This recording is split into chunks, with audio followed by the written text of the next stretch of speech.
This is the air I breathe. This is the air I breathe. Your holy presence living in me. That song has so much history. Doesn't it evoke the early years and learning to worship? And oh my gosh. Oh yeah, I'm recalling particular scenes with that song of where we were in particular moments, but I'm also noticing just in this moment, my breath slowed down.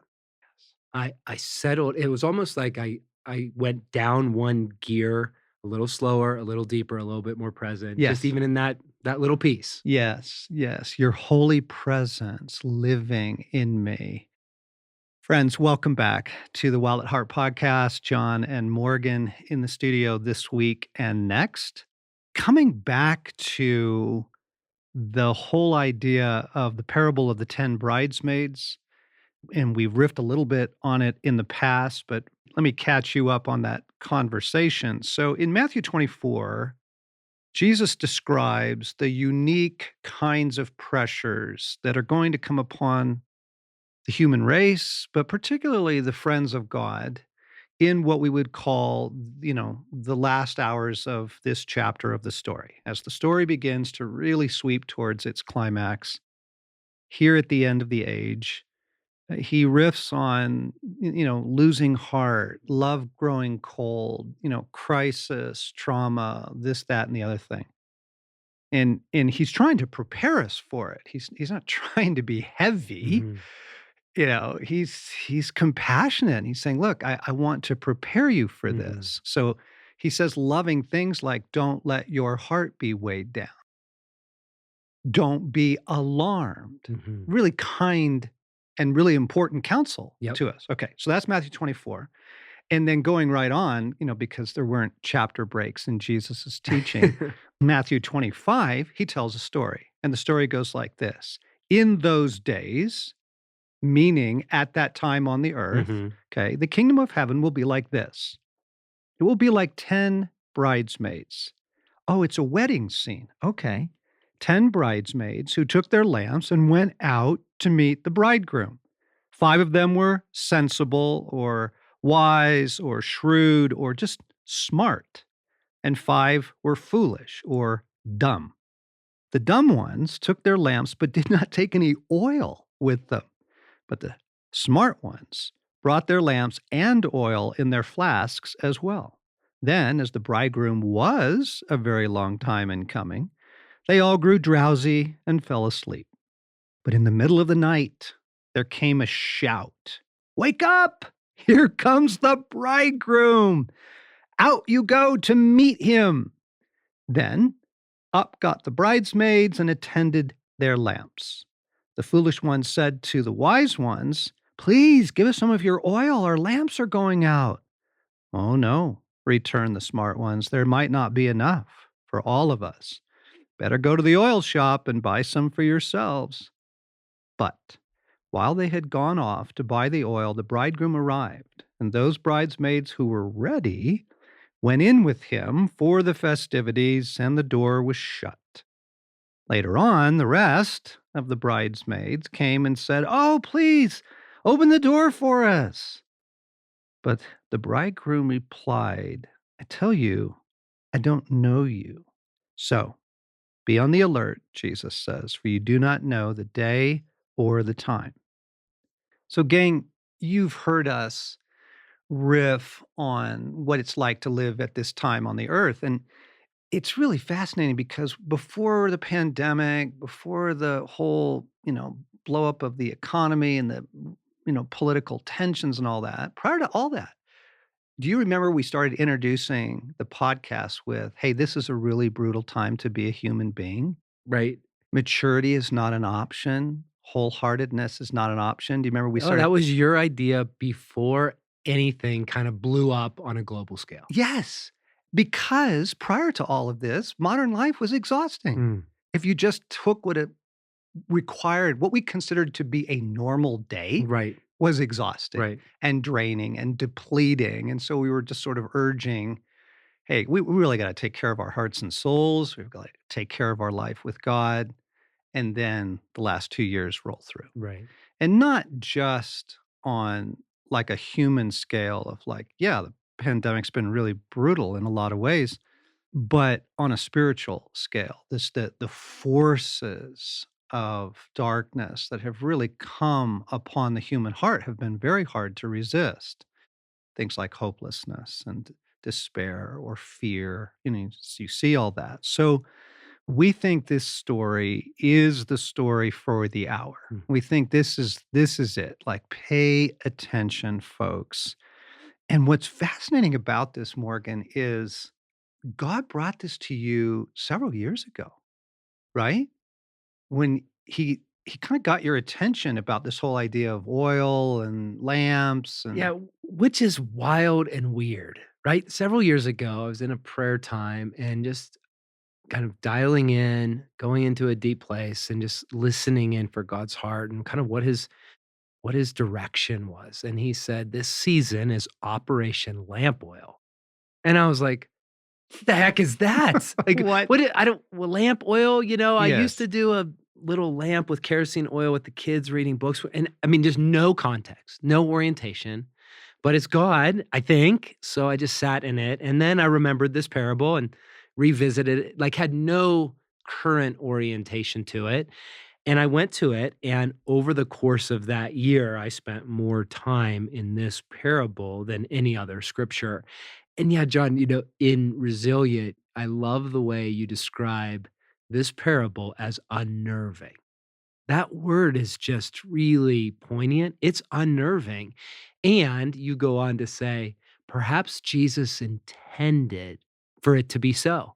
And we could spend a lot of time because the layers and the depth and the curiosity and the unnerving nature of this parable, there's so much, but in the end, it's pretty mysterious. Like, there are some real facts and there's a lot left up for exploration, right? There's a lot that's not said, but there are some treasures in here that are very orienting, I believe, and you believe for this day. Quick little side note, Resilient is a book that's going to come out in June, everybody.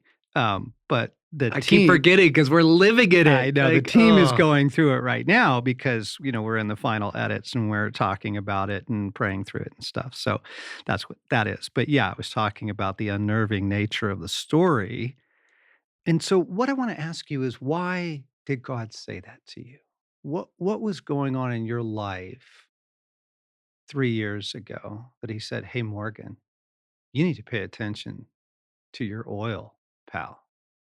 yeah, it's a great question. I think maybe another way to say it was what I wasn't aware of that was going on in my life. In other words, a deep life in God, the centerpiece of my orientation, my interpretive grid is masculine initiation and becoming wholehearted and mature in my life in God. And so my worldview, the way I think, the way I see, the way I order my days.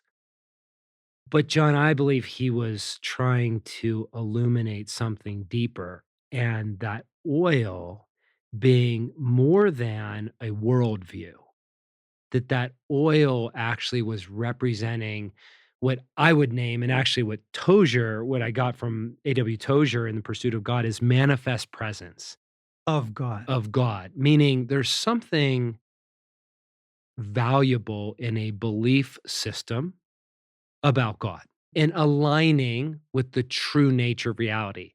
But there's a whole nother depth beyond that to be immersed in God's life, to be in union where it's moment by moment, you are saturated with Him. In Yes. other words, with His oil, that the oil through this parable, though this parable says many things, I believe one is that we actually have a responsibility and a sacred trust to cultivate the actual presence of God in our being, and it is available, but it's up to each individual human Mhm. being to cultivate that, Mhm. but it's actually the difference between life and death. It really is. It really is. So, gang, what we're assuming is that the oil is God. Mhm. The oil is the actual presence of God. Throughout the Old Testament and the New, the oil is quite often the symbol of the Holy Spirit. So when Mhm. Jesus is called the anointed one, right, to be the Messiah is to be the Yes. anointed one, he is anointed with the Spirit of God. He Mhm. is filled with the Spirit of God. And they would, do the ceremonies and the when the king steps up to take up the kingdom, Mhm. or when a new prophet or a new priest or whatever, they'd anoint them with oil. Yes. And the idea there is to fulfill your function, you need God. Right. You need to be anointed with, you need to be covered and saturated with the presence of God. So that's, Right. if you just go oil equals the actual presence of God in my life. Right, which actually is the source, right? The source of energy, the source of life. Like we are not creating beings. No, or self-sustaining. And I was thinking just now as we were riffing, somehow we intuit this, we know this because we have expressions like, "Oh man, I am burning the candle at both Yes. ends," right? Or we talk about people who are burnt out. Right. You go, whatever that resource is, I'm fried. Yes. Or I'm running through it, man. I'm burning the midnight oil. Right. Right. Okay. So we've got this idea in human nature, but then it made me think of the C.S. Lewis passage where Lewis wrote this in Mere Christianity. God made us, invented us as a man invents an engine. A car is made to run on petrol, and it would not run properly on anything else. Now, God designed the human machine to run on himself. He himself is the fuel our spirits were designed to burn, or the food our spirits were designed to feed on. Right. So there it is. In the parable, you are the lamp, Right. gang. Like you're the totality of your person, body, soul, spirit, what you are, this container. Right. And I think everyone feels that fundamental sense of emptiness, of I am Yes. an incomplete person. Totally. I need God. I need God.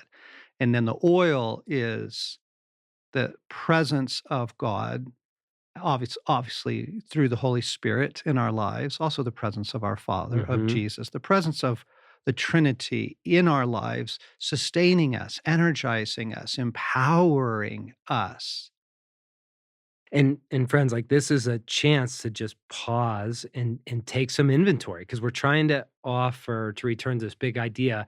There's a distinction between salvation. We're not talking about that, right? Some moment of absolute transformation. We're talking about the ongoing moment by moment life in God and where that power comes from.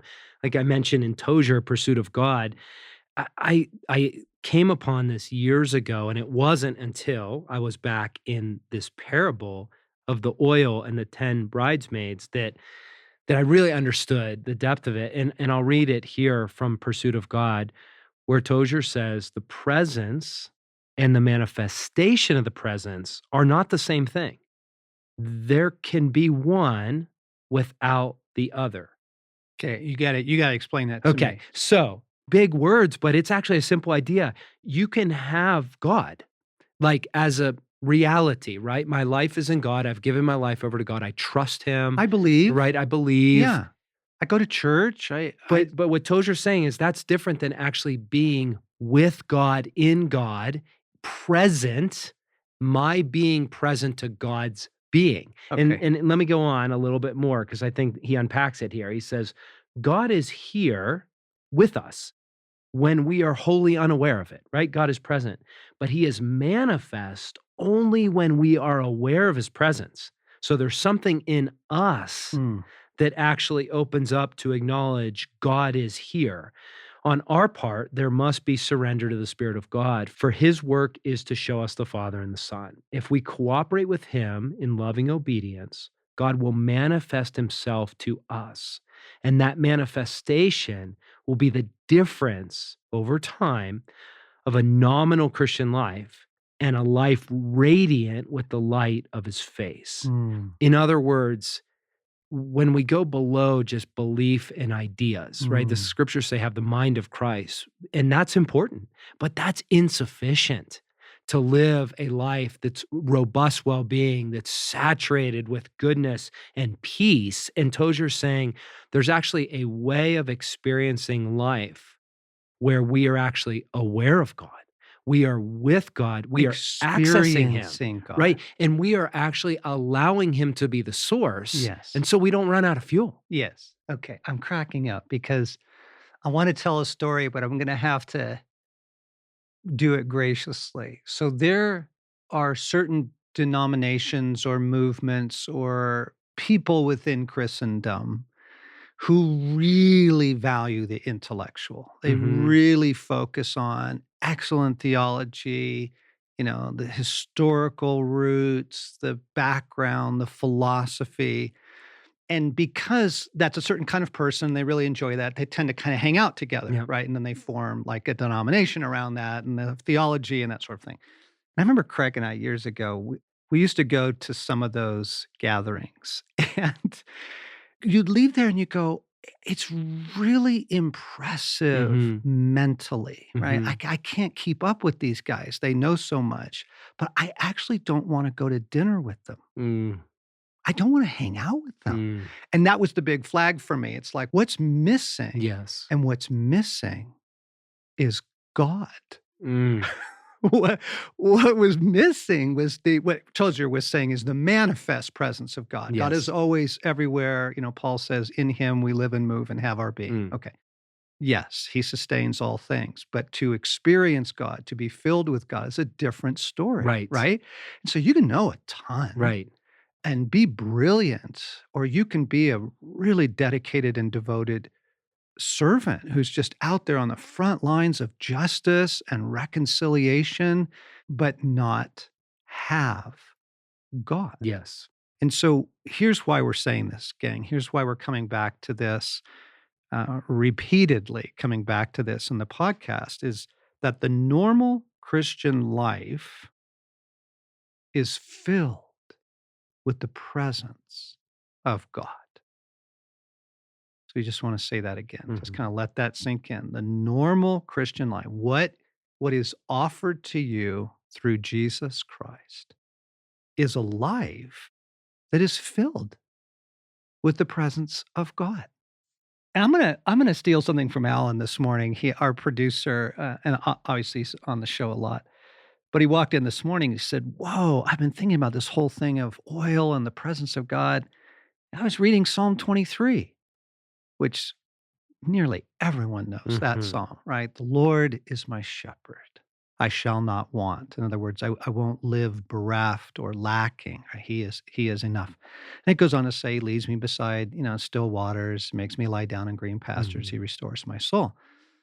Here's the passage Alan was pointing out, though. He says, you anoint my head with oil, my cup overflows. And we're like, whoa, whoa, wait a second. There it is. The oil is God. Mhm. And he's describing an experience of being filled. He says, because of the presence of God in my life, I am well. Mhm. I'm overflowing. I'm robust. And then you start going through, the New Testament promises.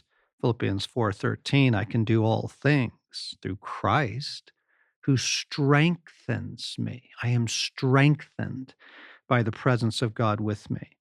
And then Paul describing his own, kind of apostolic work and his evangelism, through the Middle East at that time, through the Greco-Roman world. He says, so we tell others about Christ, warning everyone, teaching everyone with all the wisdom God's given us. We want to present them to God perfect in their relationship to Christ. That's why I work and struggle so hard depending on Christ's mighty power that works within me. Okay. And then I love this version of Ephesians 1 in the Message, and actually you were the person, Morgan, that brought my attention to this phrase. He says, that's why Paul's describing his prayers for the saints. He says, when I heard of the solid trust you have in the Master Jesus and your outpouring of love to all the followers of Jesus, I couldn't stop thanking God for you. Every time I prayed, I'd think of you and give thanks, but I do more than thank. I ask. I ask the God of our Master Jesus, the God of glory, to make you intelligent and discerning in knowing him personally, your eyes focused and clear, so that you can see exactly what it is he's calling you to do. Grasp the immensity of this glorious way of life he has for his followers. And then Paul just kind of flows over. He goes, Mhm. oh, the utter extravagance of his work in us who trust him, endless energy, boundless strength. Mm. What would it be like, right? You just pause and just linger in that. Me, for a me, me, minute. pick Yeah, I'll me. take it. Exactly. And you go, wait, there's only one person that has endless energy and boundless strength, and that's the living God. Yes. And he is making that available in our ordinary everyday life. And so the question is, right, like, I want that. Yes. I need it. Yes. How do I get that? Yes. And Paul models it's available. It's That's possible. what's so hopeful, He right? keeps shouting that it's possible. I remember my buddy Dan Allender said, God has rigged the world so that it cannot work without him. Mm. Which is why when you see nations trying to fix their problems without God, Mm. it usually gets worse. Mm. Somebody pays for that, either through oppression Yeah. or slavery or something. You know, build a pyramid, somebody's going to pay for that, Yeah. right? And it's the slaves. Yeah. And he says, God has rigged the world so that it cannot work, but primarily in our nature. Yes. We cannot work without the indwelling presence of God, Mm. the oil. So that's what we're after Mm. here. And I was reflecting on St. Patrick's breastplate, the prayer that we love Yes. so much. Listen to how Yes. he opens his morning prayer. This is Patrick's morning prayer. I arise today through a mighty strength, through the invocation of the Trinity, Mm. through belief in the threeness and confession of the oneness of the creator of creation. So I think he's trying to tap in. Right. I want to want. Yes. Right? I'm doing my best this morning to tap in. And so I'm just going to declare it. I'm going to declare it, invoke it, claim it, grasp it, believe it, tap into, I arise today through a mighty strength, not my own, but the strength of the presence of the creator of this wonderful, fabulous world in me. So this is all by way of introduction, gang. This is why we're riffing on this. Is we feel like this is the hour we're in, is that the human being is hard pressed and we're burning the candle. We're trying, but we need to be conscious of how we are tapping into. Are we tapping into the presence of God in our life? Are we cultivating oil? And I thought your observation the other day, Morgan, was really good. You said, well, just look at the fruit or the lack thereof. Mm-hmm. So you take something like peace, Right. was one of the examples you were using to me. Right. You got peace? Right. Well, it's because you have God. Mm-hmm. You got no peace? Because you ran out of oil. Right. You ran out of the functional presence of God within your human being, right? Right. When you're in a situation where circumstances shift, you get terrible news or a really bad outcome, and you find you lose your peace, right? Peace is lost. Then you go, oh, wait, red flag, because my peace was meant to come from some abiding place that's unhinged from those circumstances or that outcome.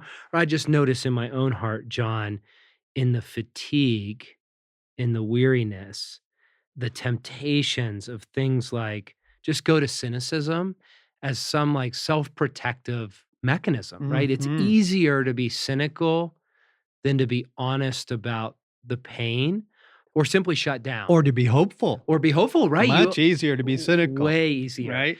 Or just like shut it down a couple notches. Like, Mm. and you can sanctify it by saying it's lowering your expectations, but it's actually a shutting down of the heart. Mm. And I actually close myself up to hope Mm. by shutting down, or even something. And again, like we're living in resilient, like friends, it's around the corner, but like you illuminate something that I just think is so important in this hour on the earth is there is a strategy and tactic of the moment in the age to keep us in the shallows, to keep good-hearted saints warehoused in shallow things rather than in the Midlands and then down the depths where God exists and where our being Yes. is meant to thrive. Yes. And so I just think of like those sorts of fruits of going, Mm. okay, Mm. I find that distraction and just divided attention just keeps me shallow far more than I'm made to be. And so all those things just point out to, oh, it's not about tinkering with my external life. Mm. What about the source? What about this boundless strength? There And you go. how do I get more of it? Yeah, that's good. So here's an example. So recently I was in Lectio 365, just a daily meditation that I do with a group of men. You know, John, you've talked about it on the podcast. Evening prayer I do with Sherry. It's a beautiful story recently when they are featuring stories of saints that have gone before us. And it was a woman, Amy Carmichael, in 1867.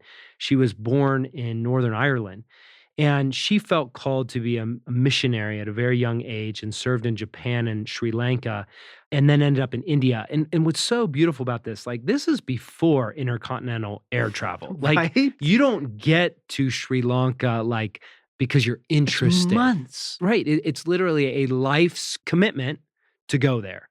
And she went for decades and focused her work on rescuing young women from prostitution, developed a community, and it became so holy, a sanctuary for thousands of children.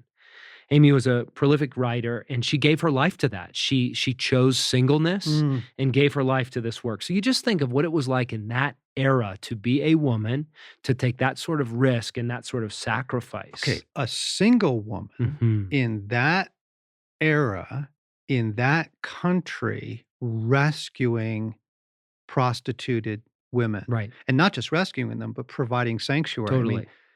you know, where did she get the endless energy, Exactly. boundless strength to do that? Exactly. And she's a pioneer, right? There aren't other people Right. doing this. Right. And so what was fascinating in the devotion, it says that this was a prayer that she wrote. This is the overflow of the reservoir of her life. She said, "Blessed are the single-hearted, for they shall enjoy much peace.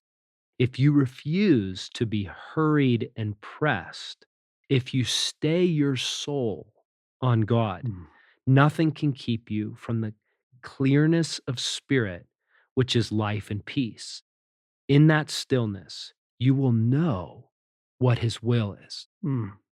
And John was just so moved by that idea Mm. of staying your soul on God, right? In the midst of what I would project as so many setbacks, so Mhm. much loss, so Mhm. many stories that it didn't work, right? Because Mhm. we live in that. Yeah. We hear the stories of the tragedies and train wrecks, but she says, stay your soul on God. Literally, open your being to the oil of gladness, be immersed in God, and therefore nothing will keep you from clearness of spirit, of life Mm. and peace, and you will know the will of the Father. Mm.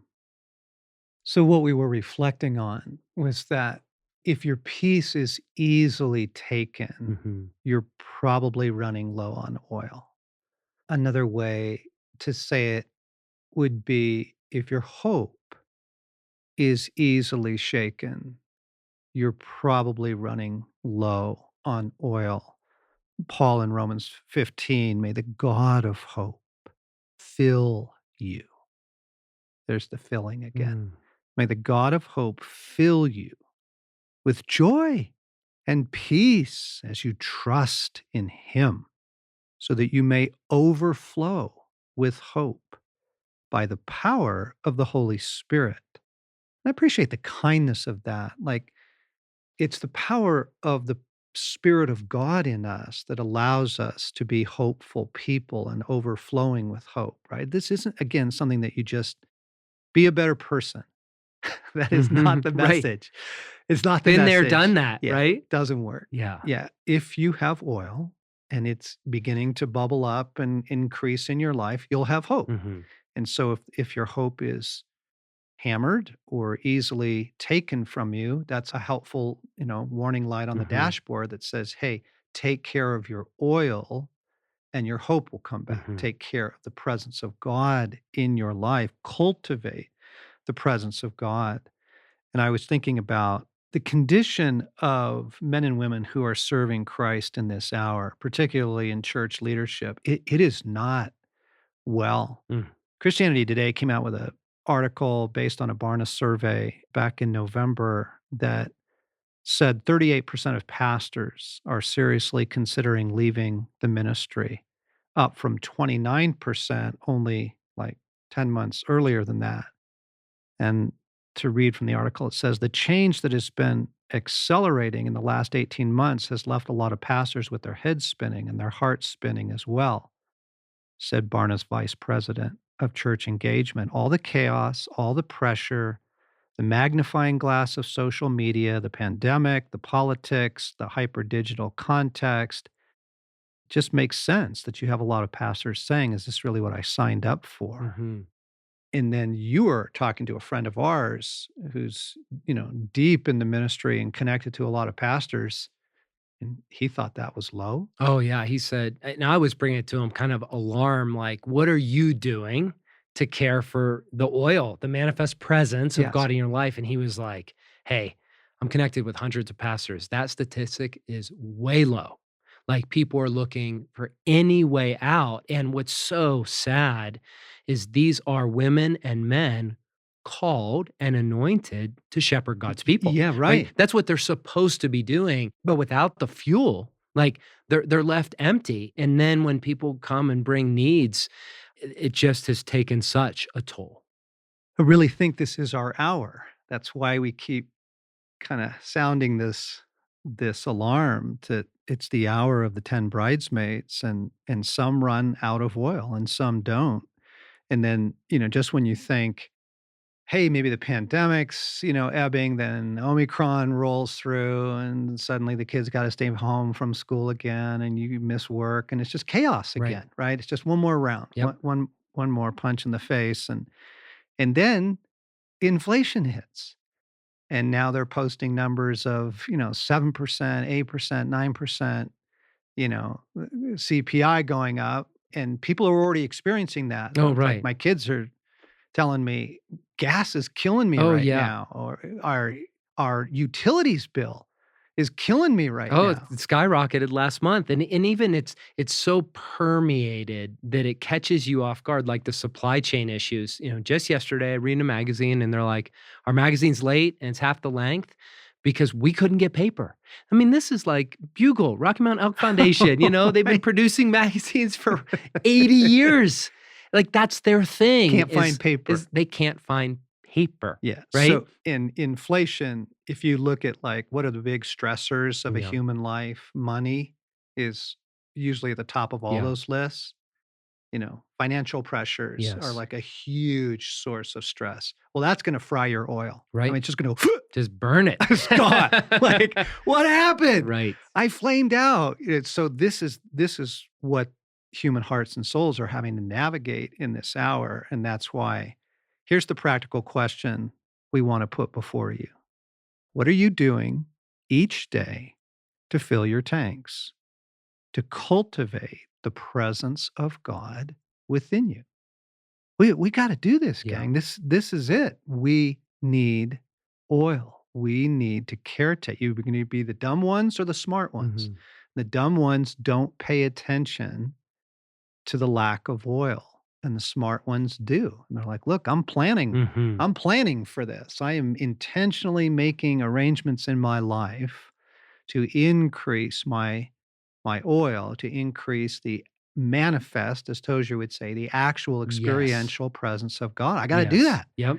I gotta do that. So we're gonna give you 2 things this week, and then we're gonna pick up this conversation next week. So if I were to just say today, Morgan, just give people something. Yeah. What do you do to do that? Yeah. So before I share that, by way of intro to what I guess my one thing would be, I want to return to the parable for a moment because back to unnerving, right? Mhm. All the time. There are these pieces of it where you go, what's with that? Because John, when I go to the parable, 10 bridesmaids, 5 have oil.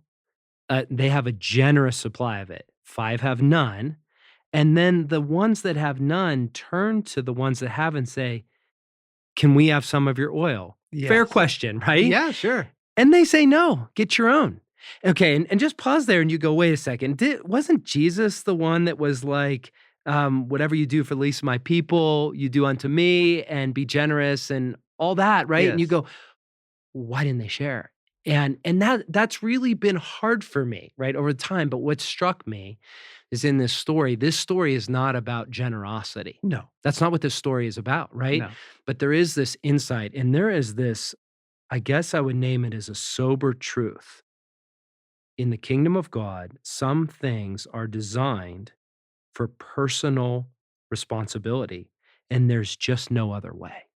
Well, I can't give you the abundance of God I have. Exactly. I literally can't You can live it impart that. out, right? It can shine through you. You can be a lamp, but you can't give me your oil. Any heartbroken parent knows this. Right. Where you desperately want either your younger children or your adult children, Right. in their failing marriages, whatever, you just so want them to walk with God. If you could Totally. give them a measure of the presence of God you have into their life, you do it. Totally. But that's not how it works. Right. The individual has to go to God. It takes me back, crusty old Jewish grandma, my dad's mom, Claire Rose, piece of work.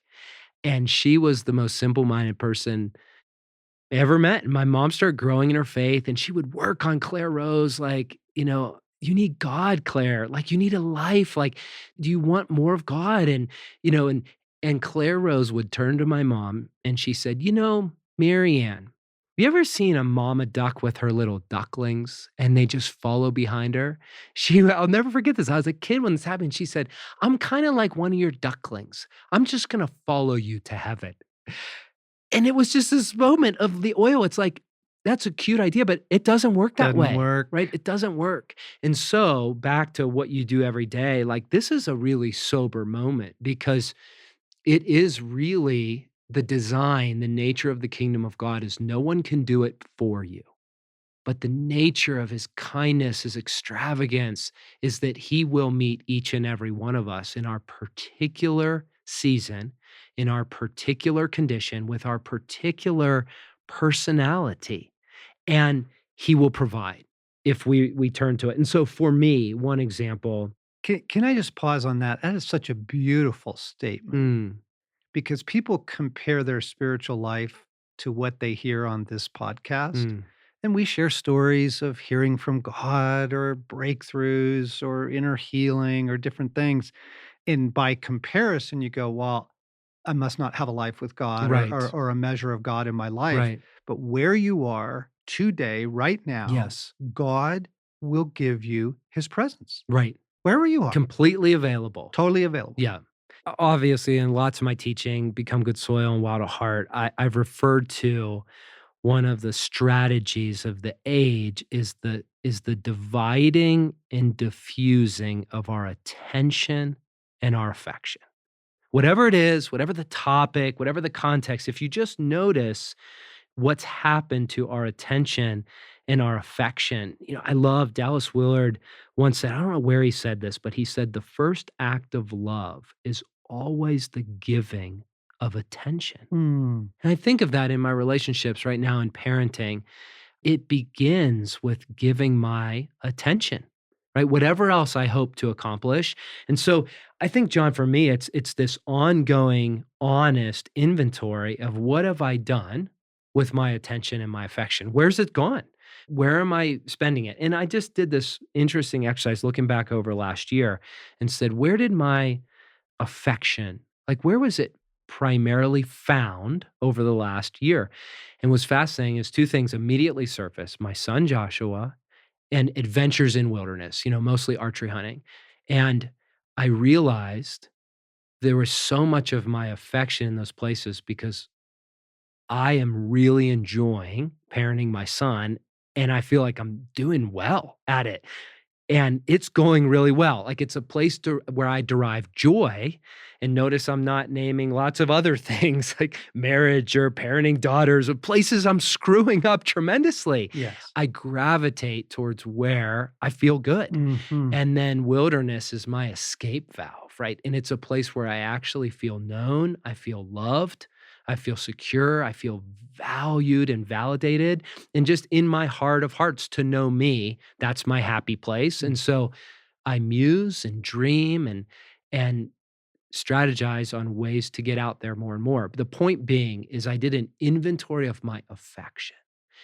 Now, to be fair, more and more of my affection has turned to God over the years, but I'm noticing this diffusion and dividing of my affection and attention. And so it's a simple practice of how do I become aware of that and then collect it and give more back to God. And so, just a simple example, I had an errand to run and was going on workout. So I had about an hour and a half block, and I chose not to take my phone with me, even in my vehicle, to get to where I was working out on this trail, because I know where I'm at in my maturity or lack of, even having the phone in my vehicle has a sort of pull to Mm. be thinking about Mm. all the things I need to attend to. Mhm. But what I Did need, did you know students' grades drop 1 grade, like A to a B, B to a C, if their phone is simply in their backpack Mm, while they're taking the test? That is the unbelievable. power of distraction, right? Just knowing it's there is Right, what it you're makes saying. sense, Yeah. right? Because it's just the It's idea. the umbilical cord to the It world. is, it's connected. And here's the beauty of it is what I notice my body and how I feel differently when it's not in the vehicle. And so I'm driving, and all of a sudden, and this is where it's so important to become more aware, my attention is available to God and my affections are turned to God. And even back to St. Patrick's prayer, it's I want to arise through a mighty strength, but I, in my unfinished and not yet, have to start with, I want to want you, God. Yes. I want to love you. And so I'm available because my Mm. phone isn't screaming 100 other things. Mm. And so my world isn't noisy. And so that's just a practical example of there's so many times I literally don't bring it in order to get to the recovery of attention and affection. In order to get The his oil, presence, which is your oil. right? It's the fuel that you run on. And it's there, and in that moment, Yep. there's this infilling, and I'm literally a different person. Okay, we're right in sync because if I were to give one thing this week, one thing, gang, take 5 minutes a day and love Jesus. This is so simple and nobody does it. Well, I know a few people do it, but it's rare. You just take 5 minutes. Turn the podcast off when we're done here if you're still in your commute or you're out on your walk or whatever, and you just love God. Just love Jesus. I was thinking of the story that Henry Nouwen told years ago, the beautiful Catholic writer, teacher, priest who's with Jesus now. He said this: I remember I was visiting Mother Teresa in Rome. Everyone wanted to talk to her, and I wanted to see her too. I went there as I had some problems. I had some personal struggles, quite a few actually. And I wanted to ask Mother Teresa how to deal with that. I brought all my stuff to her. I talked for about 15 minutes. I just talked about all my problems. And then she looked at me and said, well, Father, if you spend 1 hour a day in adoration of your Lord and never do anything that you know is wrong, you'll be fine. Mm. Now it goes on to say, I was stopped in my tracks. Mm. Obviously, she didn't say anything that I didn't know, but suddenly it hit me as so true and so coming from the right place that That little word was enough for me. Mm. All right. Now, what stopped me in my tracks when I read that was an hour. wait, wait, wait. An hour simply loving Jesus? I could either go to despair, Yes. shame, Yes. guilt, self reproach, failure, or I just caught myself in the moment and said, okay, I get it. I understand that. I'm not there right now, Mhm. but I can start. I love the idea of daily loving Jesus, just like intentionally, deliberately, not while I'm listening, to something or Yes. reading something or studying. Just I give you my attention Yes. so I can give you my affection, Mhm. Jesus. So here's what you could do, gang, is you just every day for a couple of minutes, just love God, love Jesus. Just I love you. I love you for sunshine. Thank you for sunshine, God. I love you for snow. I love you for the ocean. You can just start going. I love you for the way you answered my grandmother's prayers last week. All right. I love you, God, for the beauty of your character, Jesus. I love you for who you are. You just love him. Just take a few minutes every day to do this. It Mm. will increase your Mm. oil because it will open your soul to the manifest presence of God. Mhm. And then you get to be nourished by that. John, it's really helpful to hear you actually model practical ways of loving Jesus, because as you share that, in my mind, sometimes I can get stuck mentally with loving Jesus or adoration of our Lord. But I love hearing you say very practically, oh, thank you, God. I love you for the sunshine. Yes. So that's just so accessible Yes. and so hopeful. Back next week with more, gang.